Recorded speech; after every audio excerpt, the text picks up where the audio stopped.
एक राजा के राज दरबार में एक आदमी आया और बोला, मैं पारखी हूं, मुझे आप नौकरी पर रख लीजिए। राजा बोला, नौकरी पे तो रख लूंगा, पर तनख्वाह 1 रुपए नहीं दूंगा, सिर्फ 1 पाव गुड़ और घुंघरे मिलेंगे। पारखी बोला, ठीक है हुजूर। कुछ ही दिन बाद राजा एक घोड़ा खरीद कर लाए। उन्होंने पारखी से पूछा, बताओ इस घोड़े के बारे में क्या कहते हो। पारखी बोला, हुजूर ये घोड़ा है ही नहीं, ये तो गाय है। राजा चौंक गए। उन्होंने घोड़े बेचने वाले को बुलाया। उसने कहा, साहब बात तो सही है तो घोड़ा ही, लेकिन बचपन में ही इसकी मां मर गई थी, इसे गाय का दूध पिलाया गया था, इसलिए इसकी आदतें गाय जैसी हैं। राजा ने हैरानी से पारखी से पूछा, तुम्हें यह सब कैसे पता चला। पारखी बोला, हुजूर जब ये चल रहा था तो नीचे मुंह झुकाकर घास खा रहा था, घोड़ा हमेशा ऊपर गर्दन उठाकर खाता है, मैंने इसकी आदतों से पहचाना।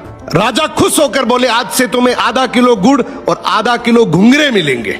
कुछ दिन बाद राजा ने फिर पूछा, मेरी रानी कैसी है, बहुत प्रिय है मुझे। पारखी बोला, हुजूर आपकी रानी खानदानी नहीं है। राजा को विश्वास नहीं हुआ। उन्होंने ससुराल जाकर पूछा, वहां दादी ने बताया, बचपन में इसकी माँ गुजर गई थी, पाला तो मैंने है, मगर दूध इसे दाई माँ ने पिलाया है। राजा ने पारखी से फिर पूछा, रानी के बारे में तुझे कैसे पता। पारखी बोला, हुजूर इसके स्वभाव से खानदानी रानी में शालीनता होती है, मगर ये नौकरों पे चिल्लाती है, गाली देती है, इसकी आदतों से पहचान गया कि ये खानदानी नहीं है।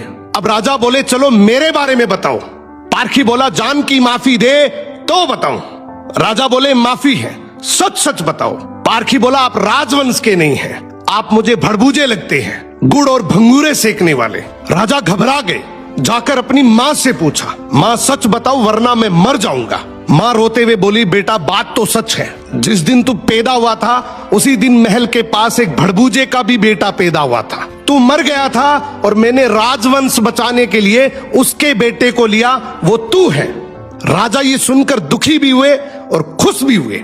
इंसान की पहचान उसके चेहरे, कपड़े या खानदान से नहीं होती, उसके चरित्र से होती है। किसी को भी केवल उसकी शकल, सूरत, पद या घर देखकर मत परखो, उसकी आदतें, उसका व्यवहार ही उसका असली परिचय है।